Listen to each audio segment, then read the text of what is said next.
Capítulo 6. Pausa y potencia. La verdadera pericia del artista literario es trenzar o tejer la trama alrededor de sí misma, de modo que cada oración, cada frase sucesiva, lleguen primero a una especie de nudo y luego después de un suspenso surja el desenlace. George Sainsbury sobre prosa inglesa Style en Miscellaneous y 6. La pausa tiene un valor distintivo, expresado en silencio. En otras palabras, mientras la voz está en compás de espera, la musicalidad del movimiento continúa. Para manejarla con todas sus delicadezas y beneficios se requiere de esa misma finura de oído de la que dependemos para captar todo ritmo de prosa impecable. Cuando no hay beneficio en la pausa, cuando es inadvertida, surge una sensación de desconcierto, de que algo salió mal, como si un perno se hubiera desaprobado dentro de una maquinaria. John Franklin Genung, The Working Principles of Rhetoric. En el discurso público, la pausa no es un mero silencio, es un silencio hecho elocuentemente. Cuando alguien dice, estoy feliz de que aham se me haya permitido hablar esta noche y debo decir aham les que eso no es detenerse, eso es tropezar. Es concebible que un orador sea eficaz a pesar de tropezar, pero nunca debido a ello. Por otra parte, una de las herramientas más importantes para desarrollar poder en el discurso público es hacer una pausa, bien sea antes o después, o tanto antes como después de una palabra o frase importante. Ningún orador profesional puede darse el lujo de descuidar esta técnica, una de las más eficaces en el discurso de los grandes oradores. Estúdiala hasta que la hayas absorbido y asimilado. Parecería que la capacidad de utilizar la pausa retórica fuera fácil de asimilar y poner en práctica, pero la larga experiencia en la formación del orador, tanto a nivel universitario como práctico, ha demostrado que el uso de la pausa en el discurso público no es tan fácil de entender cuando se le explica por primera vez al orador promedio. Quizás se debe al hecho de que no devoramos con avidez el fruto de la experiencia cuando se nos sirve en el plato de la autoridad. Nos gusta más arrancar la fruta por nuestros propios medios, ya que no solo nos sabe mejor, sino que jamás olvidamos ese árbol del que la arrancamos. Afortunadamente, en este caso, esa no es una tarea difícil, puesto que hay árboles frondosos a nuestro alrededor. Supongamos que un hombre está defendiendo la causa de otro y dice, ese hombre, mis amigos, ha hecho este maravilloso sacrificio por ustedes y por mí. ¿Será que al introducir una pausa no aumentará el poder de esta afirmación? Observa cómo adquiere fuerza el mensaje al hacer una pausa cuando dices las palabras por ustedes y por mí. Ahora intenta decir toda la frase sin hacer una pausa. ¿Perdió efectividad? Es natural que durante una pausa premeditada de este tipo el orador esté concentrado en lo que está a punto de decir y no permitirá que ningún otro pensamiento divague ni por un solo instante en su mente, sino que se enfocará tanto en su idea como en el énfasis que quiere hacer respecto a lo que está a punto de decir. Por lo tanto, la concentración es crucial en este punto. Sin ella no hay una pausa perfecta. ¿Y cómo es una pausa perfecta? La que consigue uno o todos los cuatro resultados siguientes. Primero, la pausa le permite al orador juntar todas sus fuerzas antes de enviar su mensaje. Con mucha frecuencia es peligroso dar la batalla sin hacer una pausa para prepararnos y para esperar a los reclutas. Considera la masacre de Custer como un ejemplo. Tú puedes encender un fósforo sujetándolo debajo de una lente y concentrando sobre ella los rayos del sol. Sin embargo, no esperes que se encienda la llama si mueves la lente de un lado para otro. Haz una pausa y la lente recogerá calor del sol. Asimismo, tus pensamientos no pondrán fuego en la mente de tus oyentes a menos que te detengas a hacer acopio de todas tus fuerzas mediante un segundo o dos de concentración. Los árboles de arce y los pozos de gas son rara vez aprovechados. La naturaleza se toma su tiempo para reunir sus fuerzas de reserva y cuando el árbol o el pozo vuelven a abrirse, el resultado es un flujo más fuerte. Utiliza el mismo sentido común con tu mente. Cuando quieras un fluir con mayor ímpetu en tu discurso, tú también haz una pausa. Usa ese mismo sentido común con tu mente. Si quieres que un pensamiento tuyo sea particularmente eficaz, haz una pausa justo antes de expresarlo. Concentra todas tus energías mentales y luego lánzalo con renovadas fuerzas. Carlyle tenía razón al decir: no hables, te suplico, apasionadamente, hasta que tu pensamiento haya madurado en silencio. Del silencio proviene la fuerza. El silencio es de oro. El discurso es humano. El silencio es divino. El silencio ha sido llamado el padre de la palabra. Debe serlo. Demasiados discursos públicos no tienen padre. Caminan sin pausa ni descanso. Como el arroyo de Tennyson corre para siempre. Escucha a los niños pequeños, al policía en la esquina, la conversación familiar alrededor de la mesa. Observa cuántas pausas naturales hacen quienes hablan sin tener conciencia de los efectos de sus pausas. Cuando nos encontramos ante una audiencia, lanzamos la mayoría de nuestros métodos de expresión naturales al viento y nos esforzamos por poner en práctica efectos artificiales. Siempre es bueno volver a nuestros recursos naturales y hacer una pausa. Segundo, la pausa prepara la mente del auditorio para recibir tu mensaje.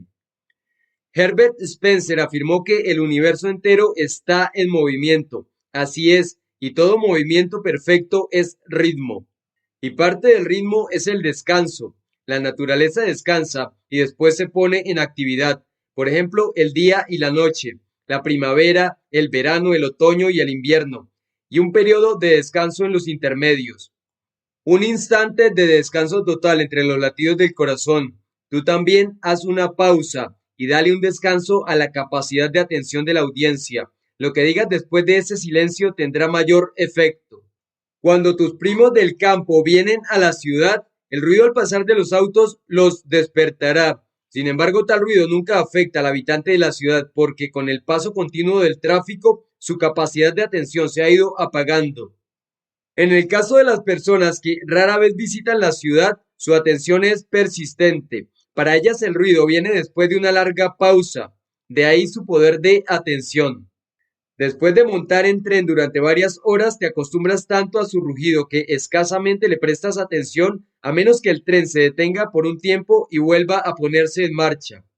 Si intentas escuchar el tic-tac de un reloj que está tan lejos y que apenas sí puedes captarlo, te darás cuenta que a veces no logras distinguirlo. Sin embargo, poco a poco vuelves a escucharlo. Tu mente hará una pausa para descansar, bien sea que quieras o no hacerlo. La atención de la audiencia actúa de la misma manera. Reconoce esta ley y prepárate para ella, haciendo pausas. Te vuelvo a repetir.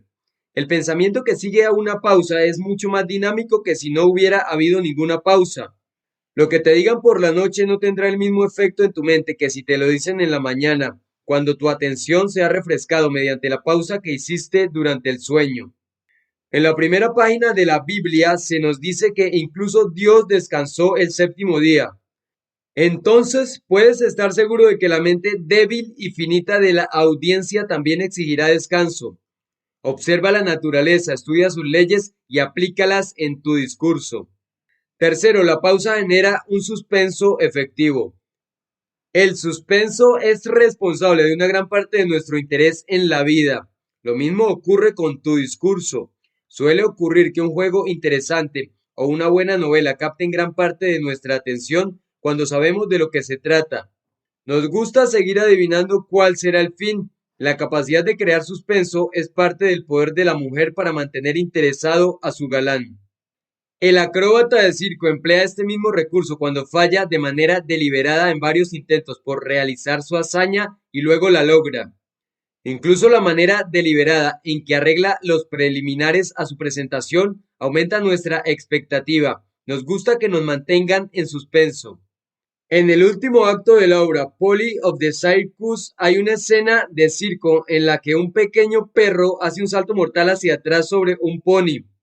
Una noche cuando el perro dudó y tuvo que ser persuadido durante mucho tiempo antes de que hiciera su hazaña, recibió muchos más aplausos que cuando hizo el truco sin hacerse esperar.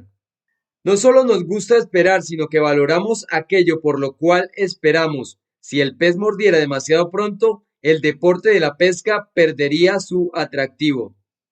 Es este mismo principio de suspenso el que te mantiene interesado en las historias de Sherlock Holmes. Tú esperas saber cómo se resuelve el misterio, y si se resuelve demasiado pronto, Hace la historia a un lado sin terminar de leerla.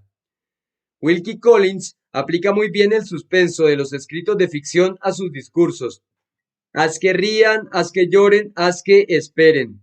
Por encima de todo, hazles esperar. Si no lo haces, puedes estar seguro de que reirán o llorarán. Así, la pausa es un instrumento valioso en manos de un orador entrenado para despertar y mantener el suspenso. Una vez escuché decir a Bryan en uno de sus discursos: tuve el privilegio de escuchar, e hizo una pausa mientras el público se preguntaba por un segundo qué fue lo que tuvo el privilegio de escuchar. Al gran evangelista, y se detuvo de nuevo. Ahora los asistentes ya sabíamos qué era lo que había escuchado, pero todavía nos preguntábamos a qué evangelista se refería. Por fin concluyó: Dwight L. Moody. Bryan se detuvo una vez más y continuó diciendo: vine a verlo. Hizo una pausa otra vez y sostuvo al público en un breve momento de suspenso acerca de lo que ocurrió cuando lo vio. Luego prosiguió: me pareció el más grande predicador de su época. Permite que los guiones ilustren las pausas y tendremos lo siguiente. Tuve el privilegio de escuchar al gran evangelista Dwight L. Moody. Vine a verlo, me pareció el más grande predicador de su época. Un orador no experimentado no habría utilizado pausas, ni creado suspenso, y las frases no habrían tenido mayor interés para la audiencia. Es precisamente la aplicación de estas pequeñas pautas la que marca una gran diferencia entre un orador exitoso y uno fracasado. Cuarto, la pausa después de una idea importante le da más tiempo a la idea para penetrar en la mente de la audiencia. Cualquier granjero de Missouri sabe que una lluvia que cae demasiado rápido se escapa entre los arroyos y no les hace tanto bien a las cosechas. Se cuenta una historia acerca de un diácono rural orando por lluvia de esta manera: Señor, no nos envíes una pequeña llovizna, regálanos una buena lluvia. Un buen discurso como una buena lluvia no le hará mucho bien a nadie, es demasiado fácil de absorber. La lavandera en el campo sigue este mismo principio cuando al lavar la ropa la deja entre agua y hace una pausa de varias horas para dejar que el agua cale bien entre la ropa. El médico aplica anestesia en los cornetes de su paciente y hace una pausa para dejar que la medicina le haga efecto y luego sí operarlo. ¿Por qué utilizamos este principio en todas las áreas excepto en la de la comunicación? Si le has enviado a tu audiencia una idea importante, recuerda hacer una pausa durante 1 o 2 segundos y permítele pensar en ella y digerirla. Observa qué efecto tiene. Después de que su efecto desaparezca, tendrás que lanzar nuevas ideas sobre el mismo tema antes de concluirlo. Tómate tu tiempo. No dejes que tu discurso se parezca a los turistas que tratan de conocer Nueva York en un solo día. Se pasan 15 minutos mirando las obras maestras del Museo Metropolitano de Arte, 10 minutos en el Museo de Historia Natural, le echan una ojeada al acuario, se apresuran pasando sobre el puente de Brooklyn, corren hacia el zoológico del Bronx y va un momento a visitar la tumba de Grant, y a eso le llaman conocer Nueva York. Si te apresuras y pasas a gran velocidad por los puntos importantes de tu discurso, tu audiencia tendrá una idea escasa de lo que trataste de transmitir. Tómate tu tiempo. Tú tienes tanto tiempo como el multimillonario más rico. Tu público te esperará. Es un signo de pequeñez apresurarse. Los grandes árboles de la secoya de California habían brotado de la tierra hacía 500 años antes de que Sócrates bebiera su taza de cicuta y hoy están en todo su esplendor. La naturaleza nos avergüenza con nuestras pequeñas prisas. El silencio es una de las características más elocuentes del mundo. Aprende a manejarlo y utilízalo haciendo pausas. En las siguientes selecciones he insertado guiones donde podrían ir pausas efectivas. Por supuesto, tú puedes omitir algunos de estos guiones e insertar otros, y también estará bien. Un orador interpreta de una manera y otro de otra. En gran medida es cuestión de preferencia personal. Una docena de grandes actores ha interpretado muy bien a Hamlet y sin embargo cada uno ha desempeñado el papel de manera distinta. La que esté más cerca de la perfección es solo cuestión de opinión. Tendrás éxito al atreverte a seguir tu propio curso, si eres lo suficientemente original para establecer tu marca personal. Un momento de silencio. un espacio momentáneo para saborear del pozo de nuestro propio ser. Y la caravana de fantasmas llegó de inmediato. De nada sirvió esperar. Apresúrate. La esperanza mundana que hay en los corazones o prospera o permanece. Anónima como la nieve sobre el polvo en el desierto, dura unos segundos y desaparece. El pájaro del tiempo no tiene más que un pequeño aleteo. Es fugaz y se esfuma. Observa que los signos de puntuación no tienen nada que ver con la pausa. Es posible pasarlos por alto y hacer una pausa larga donde no hay ninguna clase de puntuación. El pensamiento es superior a la puntuación y tú debes guiarte por tus propias pautas. Un libro de versos debajo de una rama, un jarro de vino, un pedazo de pan. Y junto a mí, cantando en el desierto. No confundas la pausa para hacer énfasis con las pausas naturales que haces para respirar. No siempre es necesario detenerte donde hay puntuación. Observarás que en una conversación natural nuestras palabras se agrupan en frases y muchas veces nos detenemos a respirar entre ellas. Así que cuando estés pronunciando un discurso público, respira con naturalidad. No te permitas jadear por el hecho de que no has parado para respirar. Tanto tú como tu audiencia se cansarán. Sin embargo, procura tener precaución en lo siguiente. No hagas uso exagerado de la pausa. Si lo haces, lograrás que tu discurso se vuelva pesado y tedioso. Tampoco pienses que las pausas convierten pensamientos comunes y corrientes en enunciados grandiosos y dignos de mayor atención. Una gran idea combinada con ideas insignificantes es como combinar un gran verso con palabras de relleno. Recuerda la vieja y descabellada declaración de los tiempos de la escuela, asesinato de medianoche, que inicia de una manera grandilocuente y nos lleva al punto máximo de expectativa, solo para terminar diciendo, y asesinó implacablemente al mosquito. La pausa dramáticamente manejada siempre hacía reír a los oyentes tolerantes. Eso estaba muy bien a la hora de pasar un buen rato, pero se vuelve doloroso cuando el orador cae de lo sublime a lo ridículo sin quererlo. La pausa para que cause un efecto eficaz distinto del boomerang debe preceder o seguir a un pensamiento que, de verdad, valga la pena o sea importante sobre el resto del discurso. William Pittenger relata en su libro Extempore Speech un relato del mal uso que hizo de la pausa un gran estadista y orador norteamericano. Había visitado las cataratas del Niágara y debía pronunciar un discurso público en Buffalo el mismo día, pero bebió demasiado después de la cena. Cuando se levantó para hablar, el distinguido orador luchó para lograr decir unas cuantas palabras y por fin dijo: Caballeros, estuve mirando sus magníficas cataratas a 147 metros de altura. Caballeros, Grecia y Roma ni en sus peores días tuvieron una catarata de 147 metros de altura.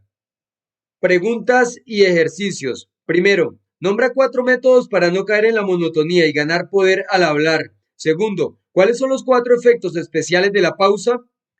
Tercero, anota las pausas en alguna conversación o discurso. ¿Fueron las más adecuadas? ¿Por qué?